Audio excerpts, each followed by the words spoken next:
오늘은 다니엘서 7장인데, 제가 오늘은 다니엘서 7장 성경, 인터넷 성경에 제가 에스겔 7장을 이게 클릭할 때 아마 잘못 눌린 것 같아요. 그래가지고 다니엘 7장이 안 들어가고 에스겔 7장이 들어간 것 같아요. 그래서 에스겔 7장의 내용은 심판에 대한 겁니다. 심판. 근데 이제 다니엘서 예언에 대한 이것을 다음 주에 다시 자세히 하는 걸로 하고요. 오늘 이 말씀 결론에 보면은 이렇게 26절에 나와 있죠. 그러나 심판이 시작된 즉 그는 권세를 빼앗기고 끝까지 멸망할 것이요 나라와 권세와 온 천하 열국의 위세가 지극히 높으신 자의 성민에게 붙임받으리니 그의 나라는 영원한 나라이라 모든 권세 있는 자가 다 그를 섬겨 복종하리라.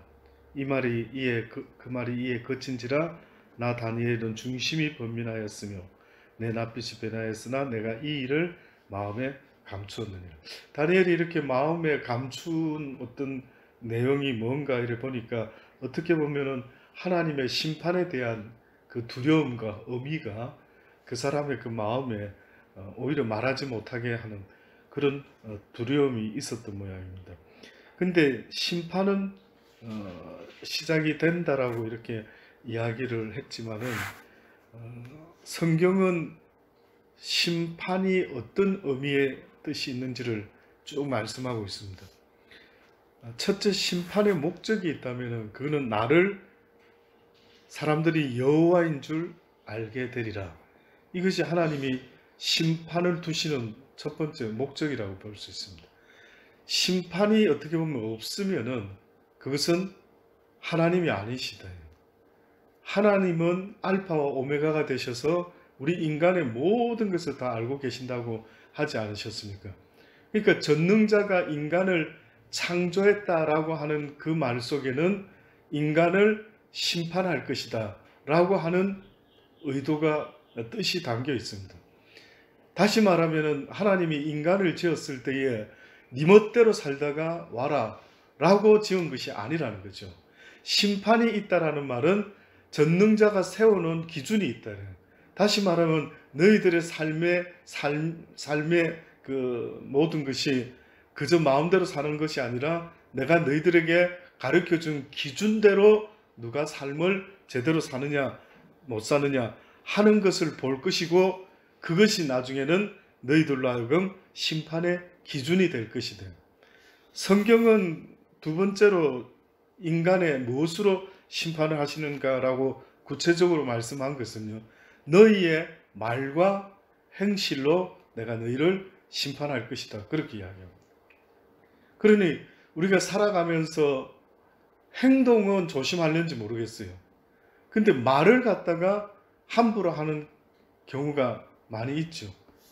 쉽지 않습니다. 그래서 성경은 입에다가 파수꾼을 세우라라고까지 말할 정도로 입술에서 나오는 말은 돈 들지 않는다고 그냥 말을 뱉어버리는 경우가 있는데 실제는 입술 앞에다가 파수꾼을 세울 정도로 주의를 해라라고 하는 거예요. 왜? 네 심판이 네 입에 달려있고 네 심판이 너의 행실에 달려있다. 우리가 말과 행실을 왜 이렇게 따로따로 표현을 했는가 하는 생각을 할 수도 있지만요. 실제 내 마음에 먹은 생각이 그것이 입술로 나와서 그 다음에 행동으로 이어지는 것이 따로따로 되어 있는 게 아니라 어떻게 보면 하나이죠. 그래서 내가 어떤 행동을 한다라고 하는 것은 어떤 마음을 품고 어떤 말을 하면서 사는가에 따라서 나의 행실도 결정이 된다라고 볼 수가 있습니다. 시편 기자는 50편 6절에 보면 하늘이 그 공의를 선포하리니 하나님 그는 심판장이심이로다 이렇게 이야기합니다. 그러니까 하나님은 만군의 여호와 전지전능하신 하나님, 무소부재하신 하나님, 온 천하의 왕 중의 왕이신 하나님 이런 이야기는 우리가 익숙하게 듣고는 있는데 하나님은 심판장이시다라고 하는 말은 약간 좀 낯선 듯한 느낌도 없잖아 있습니다. 근데 심판장이라는 이 단어, 심판이라는 단어를 두들겨 보면은요, 얼마나 많은 하나님에 대한 심판의 이야기가 나오는지 모릅니다. 잠언서 19장 29절에 보면 심판은 거만한 자를 위하여 예비된 것이요 채찍은 어리석은 자의 등을 위하여 예비된 것이다. 다시 말하면 여기서 잠언서 19장이 말하는 것은 심판이라는 것은 하나님을 믿는 자에게는 상의 시간이고 축복의 시간이고 드디어 하나님의 나라에 옮겨지는 시간인데, 뜻밖에도 그렇지 못한 자에게는 심판은 거만한 자를 위하여 예비되었다라고 합니다. 그러니까 진노의 징계의 심판이 있게 된다라고 하는 것을 이야기를 합니다. 존 버년의 그 글을 제가 지금 읽고 있다 그랬죠. 다 읽었습니다. 존 버년의 글을 이제 다 읽어봤는데 참 하나님이 그 시대에 그 존 버년이라는 사람을 통해서 그런 글을 쓰게 하신 그 참 귀한 은혜가 있더라고요. 그때 그가 보고 들은 모든 걸 쓴 것이 오늘 이 시대를 살아가는 그가 1800 몇 년도 사람인 것 같은데, 지금 이 2019년을 사는 저에게까지도 그 말씀들은, 그 경험들은요, 내 자신이 한 것처럼 생생하더라고요. 근데 이분이 천국도 봤지만 지옥을 봤다 그랬죠. 심판이 어떤 이에게는 천국으로 인도하는 길이 되지만 어떤 이에게는 그 심판은 영원한 지옥불에 떨어지는 이러한 형벌의 시간이 되더라고요. 그래서 이제 그 주인공이 지옥을 갔습니다. 천사랑 지옥을 갔는데 거기서 누군가가 자기 이름을 부르는 자가 있었어요. 그러니까 이 에페네우스인가요? 이 책 속의 이름으로 주인공이 있었는데 그 주인공이 자기 이름을 누가 부르면서 막 고통스러워하는 소리를 듣고, 아니 누가 지옥에서 나를 알아보지? 이렇게 깜짝 놀라서 이제 봅니다. 보니까 어떤 사람이 이렇게 하면서 나타나면서 이제 그 고통 가운데 있는 부르짖음 가운데 나는 당신을 안다고. 어떻게 나를 아냐고. 그러니까 내가 당신이 이 땅에 있었을 때에 내가 당신을 거의 나의 사상으로 이렇게 물들일 수 있는 그런 영향력을 끼친 사람이 바로 나다라고. 그래서 이렇게 가만히 그 사람을 다시 자세히 보고 그 말을 설명을 듣더니 그 주인공이 그 이름을 아는 거예요. 홉스라고 하는 어떤 사람이 있었는데 그 존 버년과 같은 시대에 있었던 사람 중에 한 사람이었는데 그는 먼저 죽어서 아마 지옥에 떨어진 것 같아요. 근데 이 사람이 왜 하나님의 심판을 받고 지옥에 떨어졌나라고 보니까 이 사람은 무신론자였답니다. 무신론자. 그래서 사람들한테 부지런히 하나님이 어디 있어? 하나님은 없는 거야. 그래서 무신론을 아주 설득력 있게 전파해가지고 수많은 사람을 지옥으로 이끄는 일에 아주 일조를 한 그런 사람이에요. 그런데 이제 막 이 사단들이 이 사람을 막 엄청나게 고통을 주는 겁니다.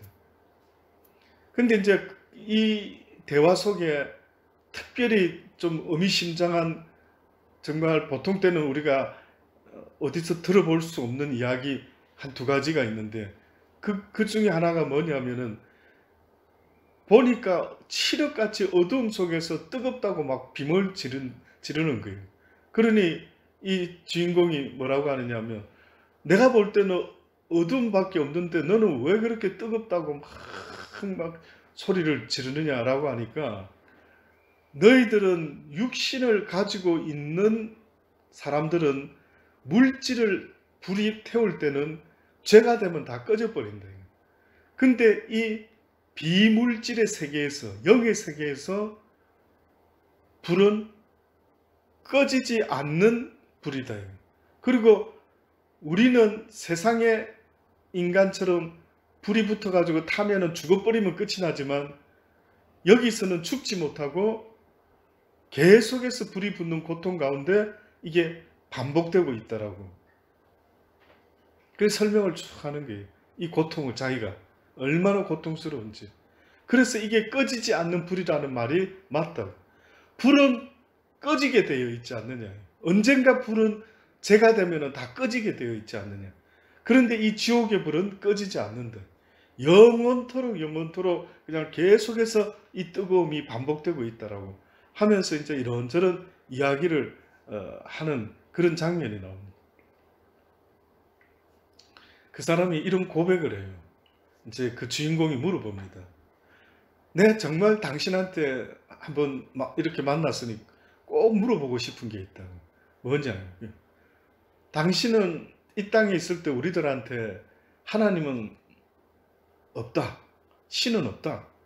이렇게 무신론을 역설을 했는데 어떻게 신이 없다라고 그렇게 단정 지을 수 있는 그것이 진짜였느냐? 아니면 본인은 신이 있다라고 조금 믿고는 있지만은 그냥 그렇게 없다라고 말을 한 거냐 하면서도 마음에는 하나님이 신이 계실 것이라는 걸 혹시 믿지는 않았느냐 이걸 물어보더라고요. 그러니까 이 사람이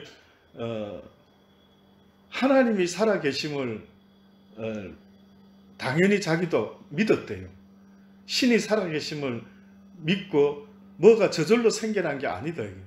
사람도 짐승도 모든 것도 저절로 생겨난 것이 없기 때문에 누군가에 의해서 만들어진 세상이라는 걸 자기도 알고 있기 때문에 막연히 뭔가 신은, 절대자는, 하나님은 살아계실 것이다, 있으실 것이다, 존재할 것이다 하는 걸 믿어 의심치 않았는데 자기가 어느 날 세상의 죄악에 빠져서 세상의 쾌락에 빠져서 이렇게 살다 보니까 자꾸만 마음에 죄책감이 들고 이러는 가운데 신이 살아있다라고 한다면은 나는 굉장히 불행하다. 나는 아마 굉장히 혼이 날 것이고 굉장히 그분 앞에서 정말 야단 먹을 것이다. 이런 생각이 들어오면서 그 사람이 신이 없다라고 부정을 하면은 내 마음에 조금이라도 위안이 될 것 같았기 때문에 어느 순간에 그런 마음으로 시작했다가 이제는 점점점 내가 그게 빠져가지고 그냥 아예 신이 없는 걸로 하면서 아주 심판을 무시하고 그렇게 살아왔던 것 같다. 결국 자기도 느낌은 있었지만 신이 없다라고 부정한 것은 자기의 죄 때문이었다라는 이 고백을 이제 그 주인공하고 이렇게 하는 거예요. 그래서 제가 그 이야기를 가만히 들어볼 때 그렇구나. 세상에 많은 사람들이 무신론을 이야기하고 있지만은 실상은 그들 심령 깊은 곳에서도 하나님을 인정할 수밖에 없는 그 무언가가 있을 텐데도 불구하고 그들이 그 하나님 앞에 나가지 못하니까 그 반대로 오히려 어둠 속으로 숨어버리는구나 라는 것을 알아요. 그래서 성경도 예수님이 빛으로 이 땅에 왔을 때에 우리의 죄가 드러났을 때 그분 앞에 나가서 회개하고 용서를 구하는 자가 있었지만은 그러나 오히려 더 어둠 속으로 숨어버리는 자들이 있었다라고 하는데 그게 어떻게 보면은 그 지옥불에 떨어져 있는 그 무신론자의 모습이 바로 그렇게 하나님을 오히려 아예 그냥 자기만 그러는 게 아니라 아예 그냥 마음 편하게 신은 없다. 그러니까 뭐 우리가 심판받을 일이 없다. 뭐 괜찮다. 이렇게 아마 뭐 마음을 먹었던 모양입니다. 전도서 3장 16절에 보면은 내가 해 아래서 또 보건대 재판하는 곳에 악이 있고 공의를 행하는 곳에도 악이 있도다. 내가 심중에 이르기를 의인과 악인을 하나님이 심판하시리니 이는 모든 목적과 모든 일이 이룰 때가 있음이라 하였다. 이것이 어떻게 보면 전도서 기자가 깨달은 것입니다. 세상 어느 곳에 보면은 악이 있는데 바로 그 악이 있기 때문에 하나님은 재판을 하시고 심판을 하신다라고 하는 이야기를 지금 이 솔로몬이 하고 있는 겁니다. 그리고 모든 목적과 모든 일이 이룰 때가 있대. 하나님이 우리에게 기회를 주고는 계시지만 이것이 무한정 있는 것이 아니라 언젠가 내 인생의 마지막에는 심판이 있을 수밖에 없다라는 것을 어떻게 보면 이 전도서 기자는 기억해라라는 것을 이야기하고 있습니다. 그래서 전도서 11장 9절로 보면 청년이여 내 어린 때를 즐거워하며 내 청년의 날을 마음에 기뻐하여 마음에 원하는 길과 내 눈이 보는 대로 쫓아 행하라. 그러나 하나님이 이 모든 일로 인하여 너를 심판하실 줄을 알라. 그러니 그걸 알면서도 우리가 온전히 주님 앞에 나아가지를 못하지 않습니까? 그래서 날마다 어떤 면에서는 우리가 더 경성하고 깨어 있으려고 하는 그 마음 가운데는 하나님은 심판의 하나님입니다. 그분 앞에 정결한 신부와 같은 모습으로 서지 못하면은 혼날 수 있다라는 것, 혼나는 정도가 아니라 그 지옥불에 던져지게 된다면 그것은 혼나는 게 아니더라고요. 거기서 존 버nen이 쓴 그 책 속에서 보니까 그 사람은 무엇이 힘드냐? 절망스럽대. 소망이 있으면 사람이 살 것 같은데 이 지옥에서는 절망밖에 없고, 그리고 그 하나님을 인정하지만은 내 잘못이지만은 그러나 그 하나님을 더 원망하게 되는데, 이런 것이 자기로서는 너무나 고통스럽다라고 하면서 그 지옥불에서 몸부림을 칩니다. 존 버nen이 이제 다 보고 나서 이제 천사가 말을 합니다. 너는 이 땅에 내려가서 네가 본 그것을 그대로 사람들에게 전하라고. 그래서 이제 존 버nen을 어디다 데려다 주냐면 존 버nen이 자살을 하려고 생각했던 장소가 있었어요. 힘들고 막 낙심되어 가지고 이 세상을 이렇게 끝내야 되겠다라고 생각하고 자살을 하려고 했는 그 강가 어디 장소를 천사가 데려다 줬어요. 그때 와보니까 이 장소는 좀 낯이 있는데, 자기가 자살하려고 했던 그 장소. 그래서 그가 이제 그곳에서 다시 무릎을 꿇고 기도합니다. 하나님, 저에게 오늘 이렇게 이때까지 보여주셨던 모든 것을 기억해서 제가 이제 책을 쓸 터인데 잘 기억날 수 있도록 도와주십시오 라고 하고 그가 집에 가서 글을 쓰기 시작합니다. 자기가 본 것을 잊어먹지 않고 다 옮기려고 바로 펜을 들고 글을 쭉 쓰기 시작하더라고요.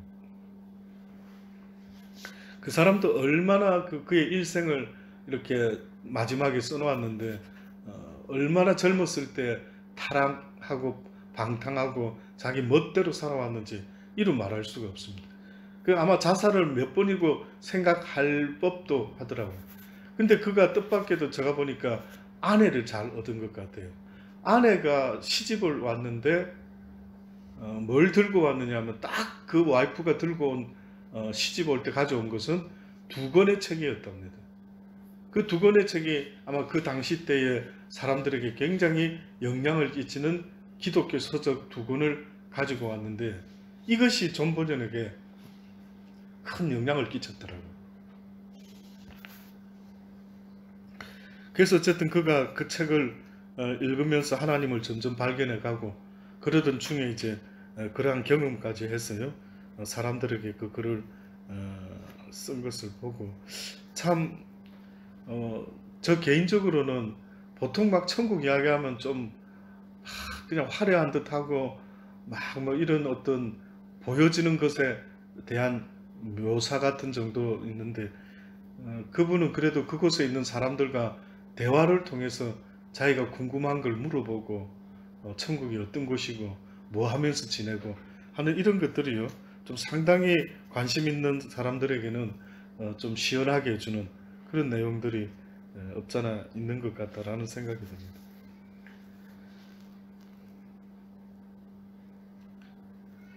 전도서 12장 13절에도 이렇게 말합니다. 일의 결국을 다 들었으니 하나님을 경외하고 그 명령을 지킬지어다. 이것이 사람의 본분이니라. 하나님은 모든 행위와 모든 은밀한 일을 선악간에 판단하시느니라. 계속해서 심판의 하나님이 있음을 잊지 말아라.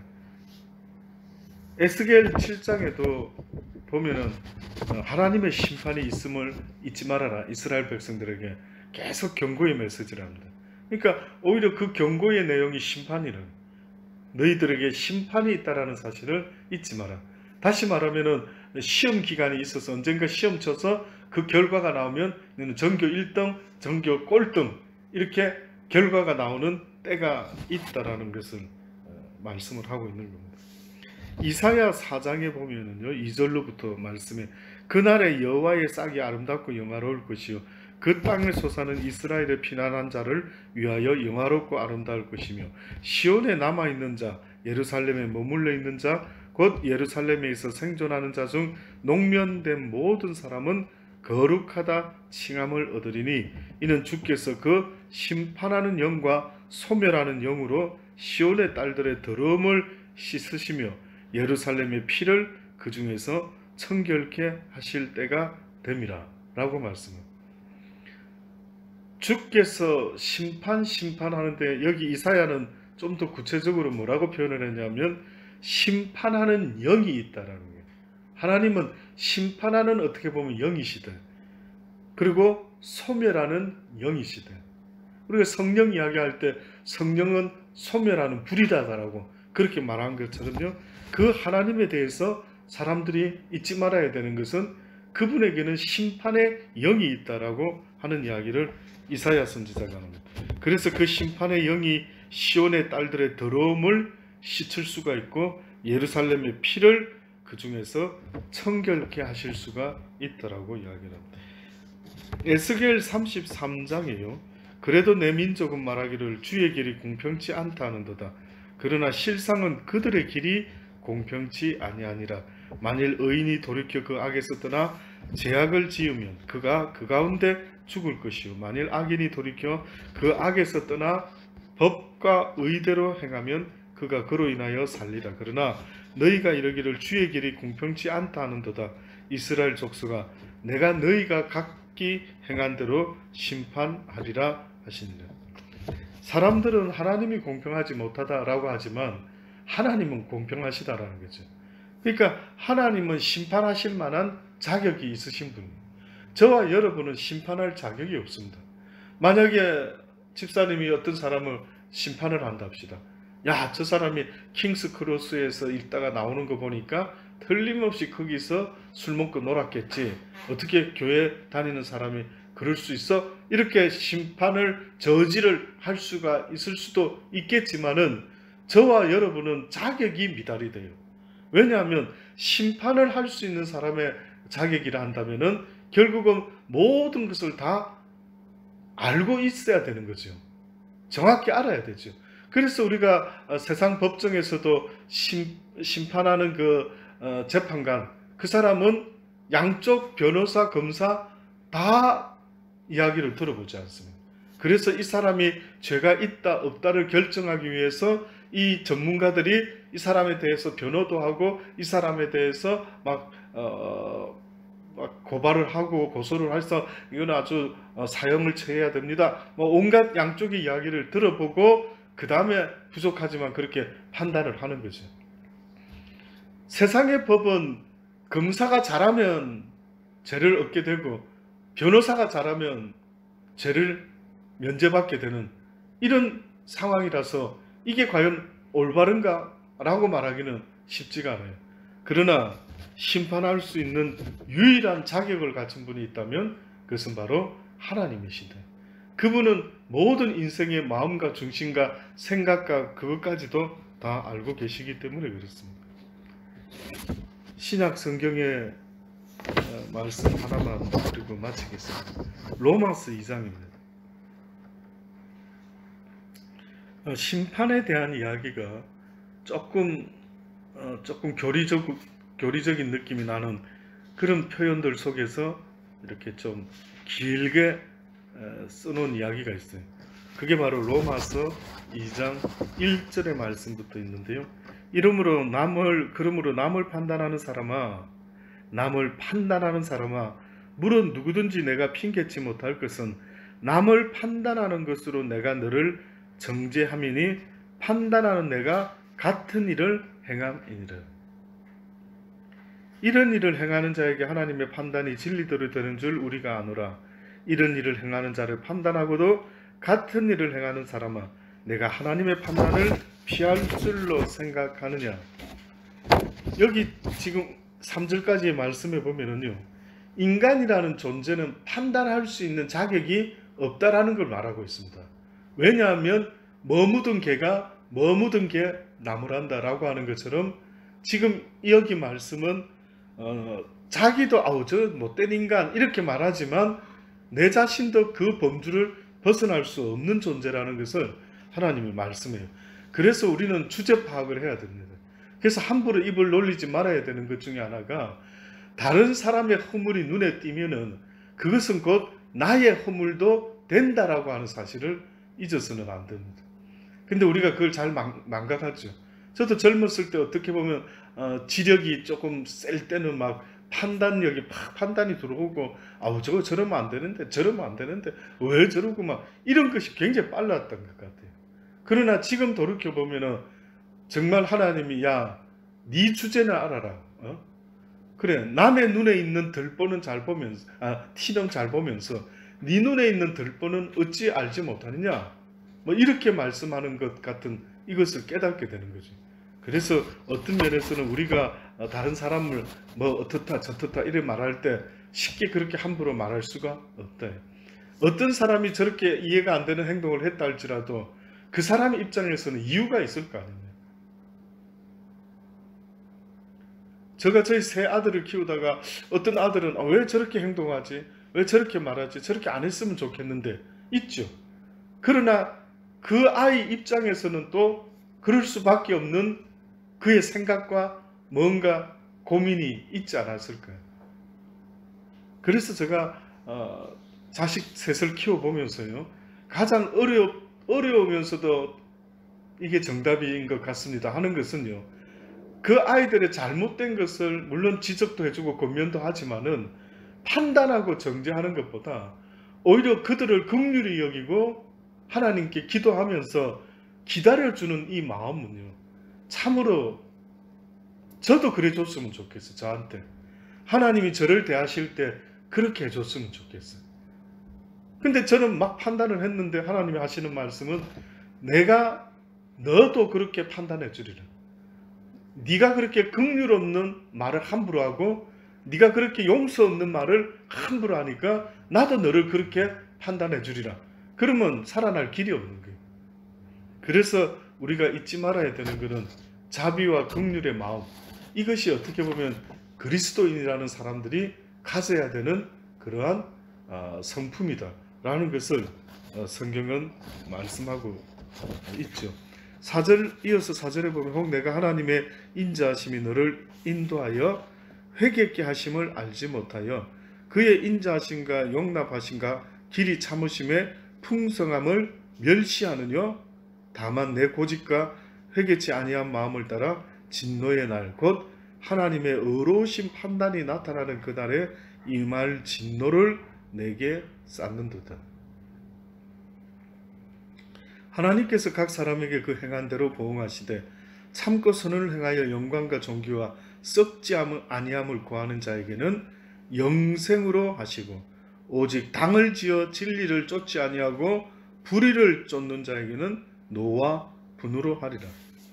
여기 보니까 지금 뭐라고 말씀하느냐면요, 하나님이 우리가 나쁜 짓을 하는 것을 기다려주는 것은 내가 나쁜 짓을 안 하고 있기 때문에 안전한 게 아니고요. 이게 하나의 착각인데, 내가 나쁜 짓 해도 봐 하나님 없잖아, 하나님 나 건드리지 않잖아, 이렇게 말을 할 수 있는 자들이 있는데, 아까 그 존 버년의 책 속에도 그자가 그런 표현을 합니다. 자기가 나쁜 짓 하는데 당장 벌이 안 오더래요. 그래서 용기가 나고 그래 혹시 진짜 없는 거 아니야 하나님? 하나님이 있다면 내가 이렇게 개망나니로 사는데 가만히 두실 일이 없잖아, 이렇게 그 사람 생각했대요. 그래서 점점점 용기를 얻었고 점점점 죄악에 빠졌고 이제는 하나님이 없애야 되겠다, 있으면 나 아주 마음이 찜찜하다, 이렇게 해서 그 사상을 자기가 사람들에게도 그렇게 전달을 했다라고 하는데, 여기 지금 하나님이 우리에게 인자함으로 기다려주고 있는 것은 우리를 어디로 인도하고 싶으시냐면 회개케 하는 자리에까지 나올 수 있도록 인내하고 기다리신다. 그의 인자하심과 용납하심과 길이 참으심과 풍성함을 멸시하느냐라고 합니다. 사람들이 왜 하나님이 인자하시다라고 자꾸 말을 하는데, 그 인자라고 하는 것은 어느 상황에 해당되는 인자냐라고 하면은 바로 우리가 회개하는 자리에까지 나와서 이룰 수 있기를 그분이 그 인자함으로 기다려주고 참아주고 용납하고 있다라고 그렇게 말씀을 하고 있는 겁니다. 내 고집과 회개치 아니한 마음을 따라 진노의 날 곧 하나님의 어려우신 판단이 나타나는 그날에 임할 진노를 내게 쌌는데, 하나님께서는 각 사람에게 그 행한 대로 보응하시되 참고 선을 행하여 영광과 존귀와 썩지 아니함을 구하는 자에게는 영생으로 하겠대. 여기 참고 선을 행한다라고 이야기했죠. 하나님의 뜻을 이루기 위해서는요, 가장 첫 번째로 필요로 하는 것이 바로 인내심입니다.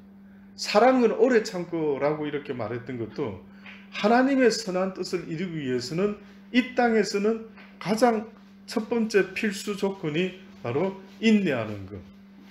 이것이 바로 참는 것. 이것이 바로 우리에게 필요한 것인데, 그 이유가 무엇 때문이냐라고 본다면은 궁극적으로 영광과 존귀와 썩지 아니함을 구하는 자에게는 영생, 영광, 존귀, 영생, 이 세 가지를요 이야기를 하시겠다라고 이야기를 하는 겁니다.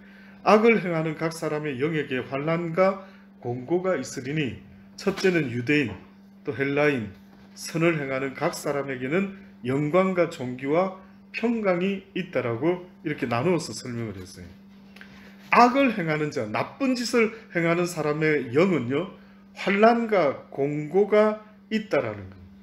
그러니까 악한 짓을 하는 자들은 그 영혼이 공고해요, 피곤해요, 힘을 얻지 못한답니다. 근데 그 반대로 선을 행하는 각 사람에게는 영광과 존귀와 무엇이 있다고요? 평강이 있게 된다. 이게 특징입니다.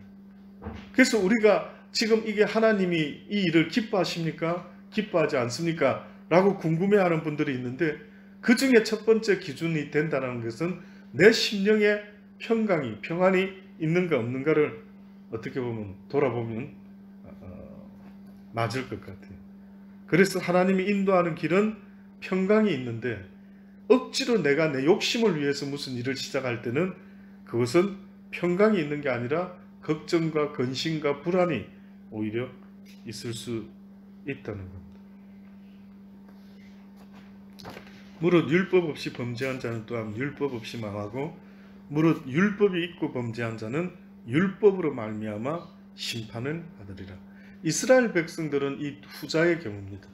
이스라엘은 율법이 없이 망하는 자들이 아니라 율법이 있는데 이 율법을 지키지 아니함으로 율법에 의해서 그들은 심판을 받게 된대.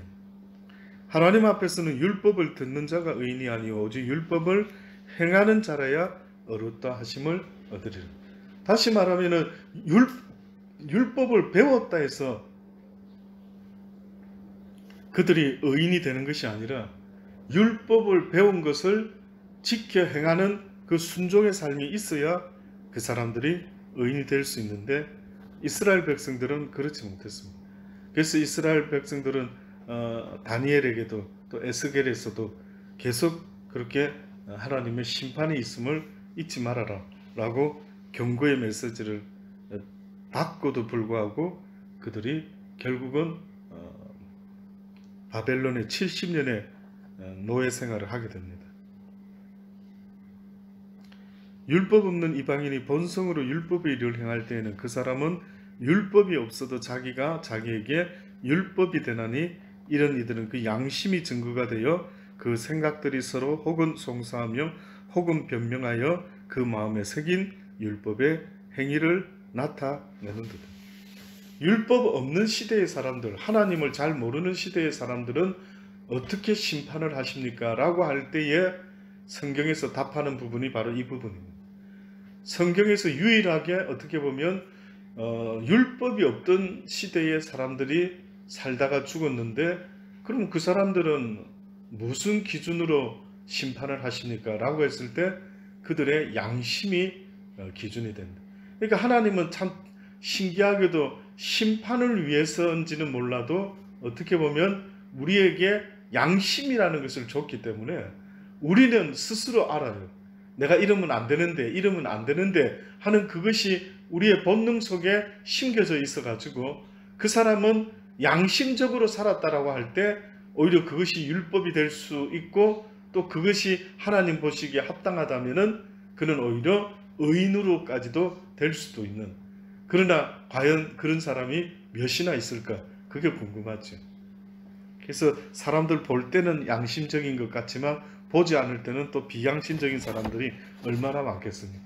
그러니 그런 사람들이 하나님을 몰라서 그랬다라고 하지만 네 양심이 그 증거다라고 하면은 꼼짝없이 무슨 어떤 사람이 대화하는 것을 녹음시켜 가지고 이 사람이 이런 말을 했어요 하고 그냥 법정에다가 증거물로 내놓는 것처럼 결국은 그 양심이 그의 모든 것들을 다 레코딩 해놨다가 심판자 앞에 섰을 때 직고하게 되는 이런 일, 자기의 죄를 자기가 했던 말을 그대로 아뢰는 이런 상상도 못하는 일이 아마 있을 수 있다라는 것을 성경은 우리에게 말씀하고 있습니다.